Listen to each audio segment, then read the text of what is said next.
এই তো আমাদের সেনাপতি চলে এসেছে। এ কি বলছো ওস্তাদ? আমি তো তোমার দলের সেনাপতি। কিন্তু সেটা সব সময়ের জন্য, কিন্তু আগামী কিছুদিনের জন্য ইনিই আমাদের সেনাপতি। তাহলে এবার বলুন। এখন কৃষ্ণচন্দ্রের সেনাবাহিনীর ক্ষমতা অনেক বেড়েছে, তাই যখন তখন আক্রমণ করতে গেলে হিতে বিপরীত হতে পারে। আপনি বলছেন আমরা তিথি নক্ষত্র ধরে আক্রমণ করব? হ্যাঁ, একদমই তাই।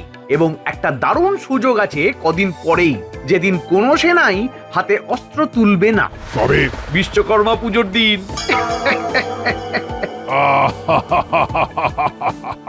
এই না হলে মাথা।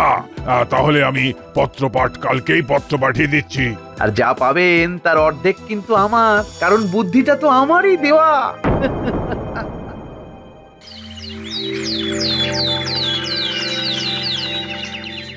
কি আজকে রাজসভায় সবাই হাজির, কিন্তু মন্ত্রী এখনো এলো না। মন্ত্রী মশাইয়ের থেকেও বা কি লাভ মহারাজ? উনি রাজসভায় থাকাও যা, না থাকাও তাই। সামনে তো বিশ্বকর্মা পুজো, তাই আমাদের মন্ত্রী মশাই নিশ্চয়ই বিশ্বের কাজ নিয়ে ব্যস্ত। কাজ না ছাই, ওনার তো দুটোই কাজ, এক অকাজ, দুই কুকাজ। একটু দেরি হয়েছে আর শুরু হয়ে গেছে কুটকচালি। তা মন্ত্রী, তোমার হঠাৎ দেরি হওয়ার কারণ কি? মশা মহারাজ, মশা। গোপালের মতন পেট খোলা কিছু মশা সারা রাত জ্বালিয়েছে, তাই ঘুমোতে দেরি হলো, আর ঘুম থেকে উঠতেও দেরি হলো। ঠিক আছে, এবারে রাজকোষের অবস্থা আগের বারের মতন ভালো নয়, তাই বিশাল জাঁকজমক করে পুজো করা এই বছরে সম্ভব নয়। তাতে কি মহারাজ, পুজোর মধ্যে মনের ভক্তিটাই আসল। বাকি সবকিছু রূপক মাত্র। হ্যাঁ, গোপাল এ কথা ঠিকই বলেছে, কিন্তু প্রত্যেক বছরের ন্যায় এই বছরেও কৃষ্ণনগর রাজবাড়িতে বিশ্বকর্মা পুজো হবে এবং তোমাদের সকলকেই কিছু না কিছু দায়িত্ব নিতে হবে। সে তো মহারাজ আমি দায়িত্ব নেওয়ার জন্য পা বাড়িয়েই রেখেছি। মহারাজের জয় হোক। মহারাজ, আপনার জন্য একটা চিঠি এসেছে। চিঠি? এই সময়? কিসের চিঠি রে বাবা? না, এবার ঠেলা সামলাও। প্রিয় মহারাজ কৃষ্ণচন্দ্র, আশা করি আপনি খুব ভালোই আছেন, কিন্তু আমরা ভালো নেই। অনেক ডাকাতি করেছি, আর না, এবার মুক্তি। যদি আপনি ভালোয় ভালোয় আগামীকাল সন্ধ্যের মধ্যে আমাদেরকে 1000 সোনার মোহর না দিয়ে যান, তাহলে বিশ্বকর্মা পুজোর দিন বিকেল 4 ঘটিকায় আমরা কৃষ্ণনগর আক্রমণ করব। বাবা, একটা কথা মনে রাখবেন, আমাদের দলের সদস্য সংখ্যা 1732, যা আপনার সেনাবাহিনীর প্রায় দ্বিগুণ।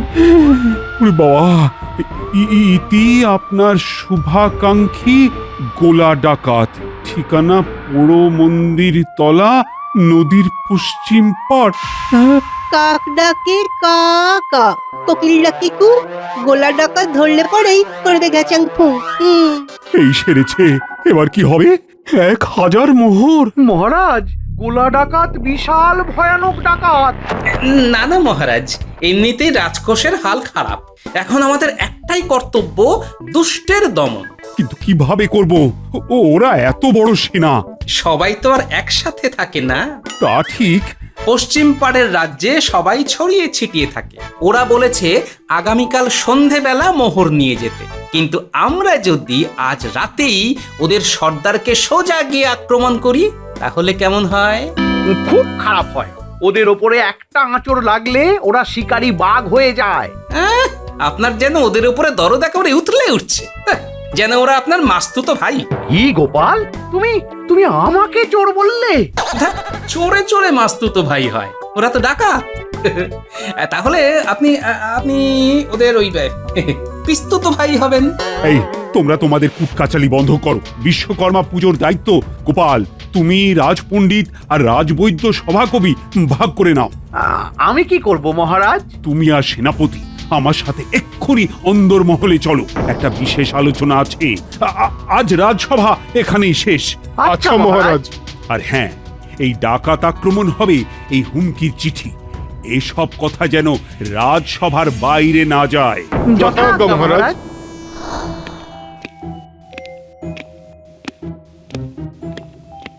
দেখো দেখো, গোপাল যে কথাটা বলেছে সেটা কিন্তু একদম ফেলে দেওয়ার মতো নয়। কেন মহারাজ, আপনি এ কথা বলছেন কেন?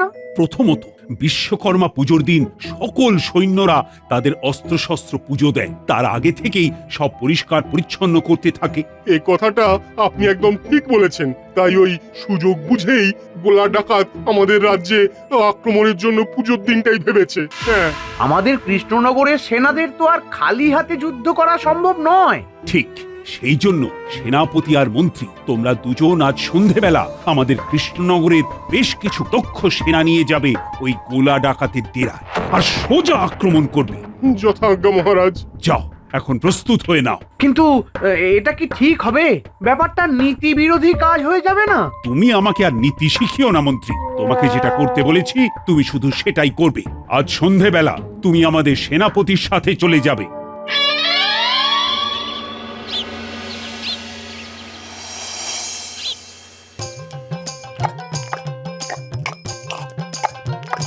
আরে আরে, তুমি আমার গোগরা শেখাচ্ছ কেন? কিসের এত তাড়া? এখন সব কাজ তাড়াহুড়ো করেই করতে হবে গিন্নি। বিশ্বকর্মা পুজোর দিন রাজ্যে ডাকাত পড়বে। ও মা গো, এ কি সর্বনেশে কথা বলছো তুমি? হ্যাঁ, আমি ঠিকই বলছি।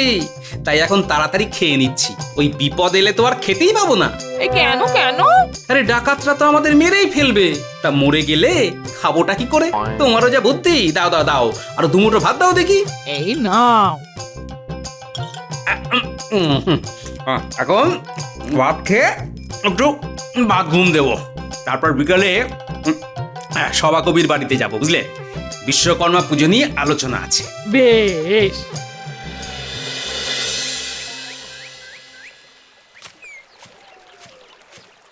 এই চল, ওপারে যাব। আগে একটু অপেক্ষা করতে হবে মন্ত্রী মশাই, আর 2-3 জন লোক হলে নৌকা ছাড়বো। তেরি, আমার তাড়া আছে। তোকে 2-3 জনের ভাড়াও দিয়ে দেবো, তুই নৌকো ছাড়। ও, তাহলে ঠিক আছে, কোনো চিন্তা নেই।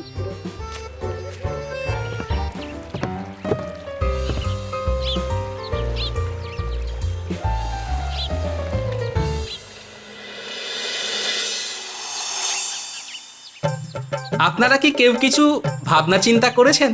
দেখো গোপাল, আমি পুজোর আগের দিন অবধি হাতে হাতে যেটুকু করা যায় সব করে দেবো, কিন্তু পুজোর দিন কি? পুজোর দিন আমাকেই তো পুজোটা করতে হবে নাকি? ও তাই বলুন, আমি তো ভয় পেয়েই গেছিলাম। গোপাল, আমি কিন্তু প্রত্যেক বছরের মতন এবছরও আলপনা দেব। হ্যাঁ হ্যাঁ, আমি জানি সভাকবি, তোমার আলপনা দিতে খুব ভালো লাগে। এমনকি কল্পনাতেও আলপনা চিত্র নিয়ে চিন্তা করো তুমি। আমি কি করব গোপাল? আপনি দশকর্মা আর শাকসবজি বাজারের দিকটা সামলাবেন। আর তুমি কোন দিকটা দেখবে গোপাল? আমি এখন মৃৎশিল্পীর কাছে যাব, তারপর একবার মহারাজের সাথে দেখা করব, তারপর আবার ভোলার দোকানে যাব। ওরে বাবা, তাহলে তো অনেক কাজ। অনেক কাজই বটে, তবে ঠাকুরের কাজ করতে আমার কোনো ক্লান্তি নেই, বুঝলে? হ্যাঁ, আর পুজোটা যখন শিল্পের দেবতার, যেখানে কর্মই মূল কথা। হ্যাঁ, এই তো একটা দারুণ কথা বলেছ। কই গো, কি খবর? রাজবাড়ির প্রতিমা প্রস্তুতি কতদূর? এই তো গোপাল দাদা, সব কাজ হয়ে গেছে, শুধু গয়না গাটি আর সাজানোর কাজটাই বাকি। ব্যাস, তাহলেই হয়ে যাবে। তা পাওনা গন্ডার ব্যাপারে তোমার সাথে মহারাজের কথা হয়ে গেছে তো? হ্যাঁ, সামান্য কিছু বাকি আছে, ওটা তো প্রতিমা রাজবাড়ি দিয়ে আসার সময় দিয়ে দেবেন। আচ্ছা ঠিক আছে, যাই একবার মহারাজের সাথে কথা বলে আসি।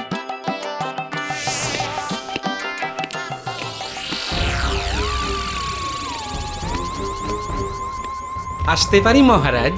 ও গোপাল, এসো এসো। বুঝলে, খুব চিন্তা হচ্ছে গোপাল। চিন্তারই তো বিষয় মহারাজ। বিশ্বকর্মা পুজোর দিন রাজবাড়ির পুজো দেখতে অনেক ভিন রাজ্যের লোকজনও আসে। তাই তো আমি আজকেই সেনাপতি আর মন্ত্রীকে বলেছি রাতের বেলা গোলা ডাকাতের ডেরায় সরাসরি আক্রমণ করতে। হ্যাঁ, এটা ভালো বুদ্ধি বের করেছেন মহারাজ। গোলার ডেরায় তো আর সব সময় সব ডাকাত থাকে না। হ্যাঁ, তাই তো এই উপায়টা বাতলেছি। কথায় আছে কান টানলে মাথা আসে। একদম মাথাকেই যদি ধরে নিয়ে আসা যায় তাহলে না থাকবে বাঁশ আর না বাজবে বাঁশি। হ্যাঁ, আজ রাতেই ওরা যাবে, সঙ্গে যাবে কৃষ্ণনগরের দক্ষ সেনারা। বাহ, আমিও পুজোর কাজ মোটামুটি নিজেদের মধ্যে ভাগ করে নিয়েছি। প্রতিমা প্রস্তুত? বাহ বাহ, তাহলে আর চিন্তা নেই, ভালোই ভালোই পুজোটা মিটলেই হয়। ঠিক আছে মহারাজ, তাহলে আমি এখন চলি। এখন ভোলার দোকানে যাব, পুজোর দিন মিষ্টি সন্দেশ দইয়ের বায়নাটা দিয়ে আসি। হ্যাঁ হ্যাঁ, যাও যাও।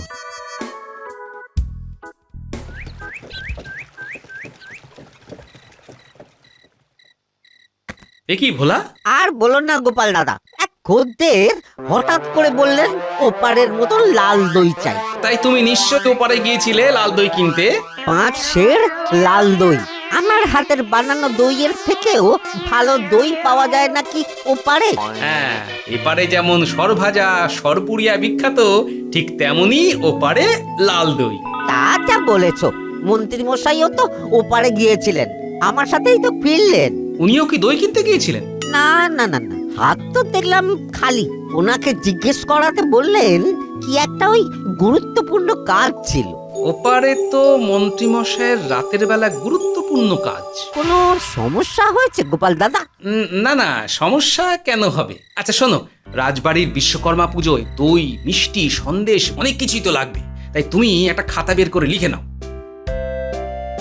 হ্যাঁ বলো। প্রমাণ মাপের রসগোল্লা 500টা।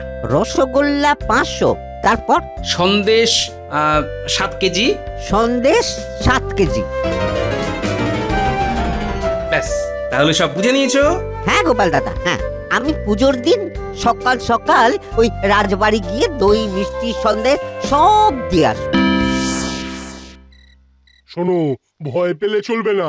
আমরা যে সময় পৌঁছবো তখন ওরা সবাই ঘুমে আচ্ছন্ন থাকবে। আমাদের তো একটাই লক্ষ্য, ওই গোল্লা ডাকাত। হ্যাঁ, ওই হলো গিয়ে মাথা। মাথাকে পাকড়াও করলে হাত পা কিচ্ছুটি করতে পারবে না। একবার আড়ালে ডেকে জিজ্ঞেস করি তো। সেনাপতি, সেনাপতি। হ্যাঁ, বলো গোপাল। আচ্ছা, তোমাদের কি ওই পারে দুপুরে যেতে হয়েছিল? না না, মহারাজ তো বলেছেন ওদের অতর্কিতে আক্রমণ করব একেবারে মাঝরাতে। হ্যাঁ। আচ্ছা, ঠিক আছে, সাবধানে যেও। হ্যাঁ গোপাল, তাই তো এই সেনাদের সব শিখিয়ে পড়িয়ে নিচ্ছি। হ্যাঁ, ভালো করছো। মহারাজ বলেছেন মাঝরাতে যেতে, মন্ত্রীমশাই দুপুরে ওপারে গেছিলেন। সকালে রাজসভায় আমি ডাকাতদের আক্রমণের পরিকল্পনা দিলে মন্ত্রীমশাই বিরুদ্ধে বললেন। তাহলে কি কিছু একটা ঘট আছে বলে মনে হচ্ছে।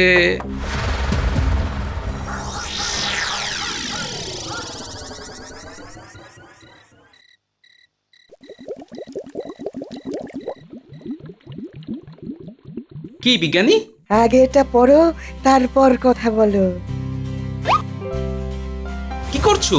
এই একটা কাশির গুঁড়ো বানাচ্ছি। মানে কারো নাকে একটু এই গুঁড়ো প্রবেশ করলে কাশতে কাশতে পাগল হয়ে যাবে। রাজ্যের সুরক্ষার জন্য বানানো। হ্যাঁ। আরে বাস, আমি তো এরকম একটা ভাবনা নিয়ে এলাম। শোনো বিজ্ঞানী, যদি কোনোভাবে হিতে বিপরীত হয় তাহলে তোমাকে একটা কাজ করতে হবে। কি কাজ? শোনো। আচ্ছা গোপাল, হয়ে যাবে কাজ।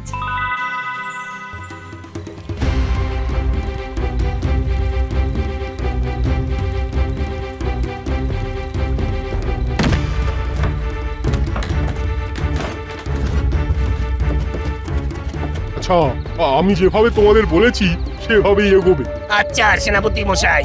আরে রে রে রে রে রে রে রে রে রে। ওরে বাবারে, কত ডাকাত! হ্যাঁ, এরা জানলো কি করে যে আমরা আসছি? হ্যাঁ, কি সর্বনাশ! কিরে, তুই তো মনে হচ্ছে সেনাপতি। আগে হ্যাঁ। তোর সাহস তো কম না। আমি সামান্য 1000 মোহর চেয়েছিলাম, কিন্তু তার বদলে তোরা আমাকেই আক্রমণ করতে চলে এলি। কিন্তু আপনি। আমি জানলাম কি করে, তাই তো? আমার অনেক গুপ্তচর। শোন, আজ তোদের ছেড়ে দিচ্ছি, আর আমি অর্থ মোহর কিছুই চাই না। এবারে সোজা আক্রমণ। বিশ্বকর্মা পুজোর দিন বিকেল 4টের সময় আমরা কৃষ্ণনগর দখল করব। যা পালা।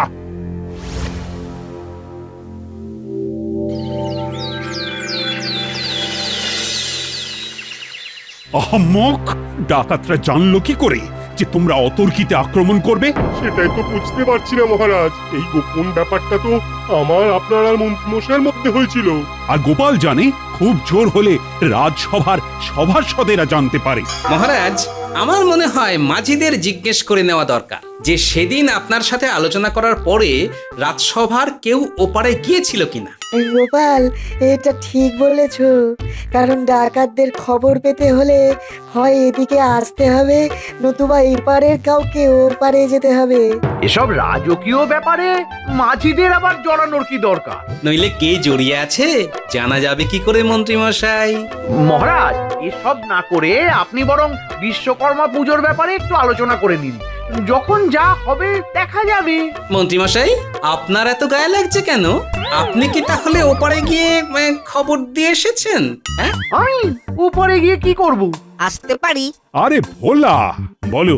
মহারাজ, মন্ত্রী মশাই গতকাল ওপারে গিয়েছিল, আমার সাথে একই নৌকোতে ফিরেছে। গোপাল দাদা আমাকে আজ সকালে বলল এই ব্যাপারটা রাজসভায় এসে জানাতে। কি এবার কি বলবেন মন্ত্রীমশাই?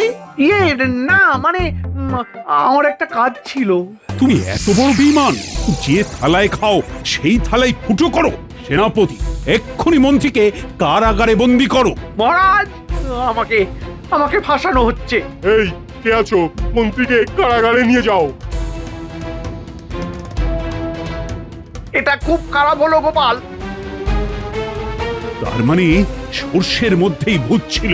হ্যাঁ, আর চিন্তা নেই, বাকি সব কিছু সাজানো আছে মহারাজ। পুজো শান্তিতে হবে, কোনো সেনাকে কিচ্ছু করতে হবে না। যা করার বিজ্ঞানী, আমি আর আমার খুদে সেনারা করবে।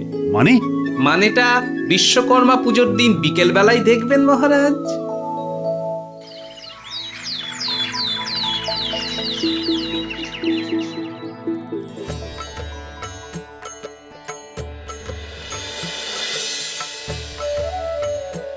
ওম বিশ্বকর্মায় নমঃ, ওম বিশ্বকর্মায় নমঃ, ওম বিশ্বকর্মায় নমঃ। হে বিশ্বকর্মা দেব, তুমি আমাদের রক্ষা করো।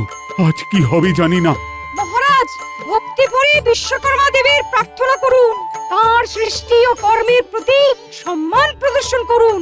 এই দেবতা হলেন দেবতাদের স্থপতি ও মহাবিশ্বের স্রষ্টা। তার মানে এই বিশ্বকর্মা দেব দেবতাদের প্রাসাদ, অস্ত্র সব বানিয়েছিলেন? একদম তাই।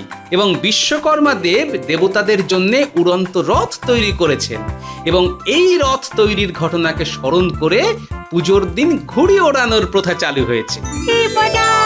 আজকে আমরা ঘুরে ওড়াবো। হ্যাঁ, কিন্তু কোনো মাঠে না, নদীর পাড়ে ঘুরে ওড়াবো। কি বিজ্ঞানী, তোমার ঘুড়ি প্রস্তুত তো? প্রস্তুত গোপাল। বেশ বেশ, তোমরা তাহলে ভোগের প্রসাদ খেয়ে ঘুড়ি উড়িয়ে সাবধানে বাড়িতে যাও। না, বাড়িতে নয়, সবাই ভোগের প্রসাদ খেয়ে নদী পাড়ে আসুন। আচ্ছা।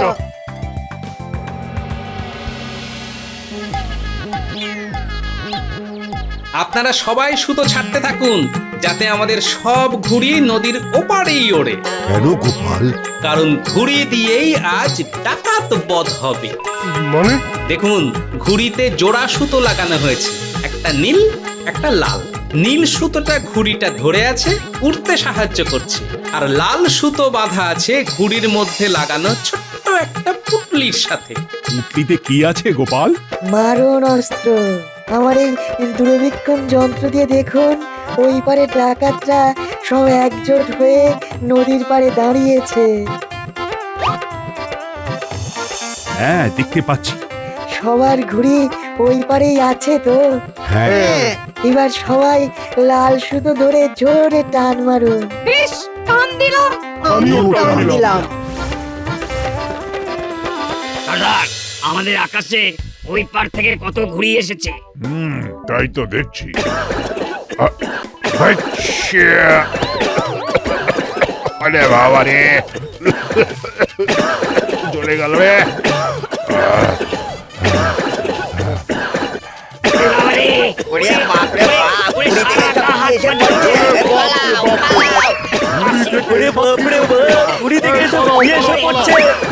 ওরা দেখছি ছটপট করছে। হ্যাঁ মহারাজ, কারণ ওই পুঁটুলি থেকে বিছুটি চূর্ণ আর কাশি চূর্ণ পড়েছে। এখন ওরা একদিন ধরে কাশবে আর গা হাত পা চুলকবে। ততক্ষণে পুজোর তিথি পেরিয়ে যাবে আর আমাদের অস্ত্র ঠাকুরের কাছ থেকে নিয়ে আমরা ওদের ওপর আক্রমণ করব। সাব্বাস গোপাল, ওহ, তোমার কি বুদ্ধি! সবই প্রভু বিশ্বকর্মা দেবের কৃপা আর বিজ্ঞানীর আবিষ্কারের সুফল। জয় বাবা বিশ্বকর্মা জয়। জয়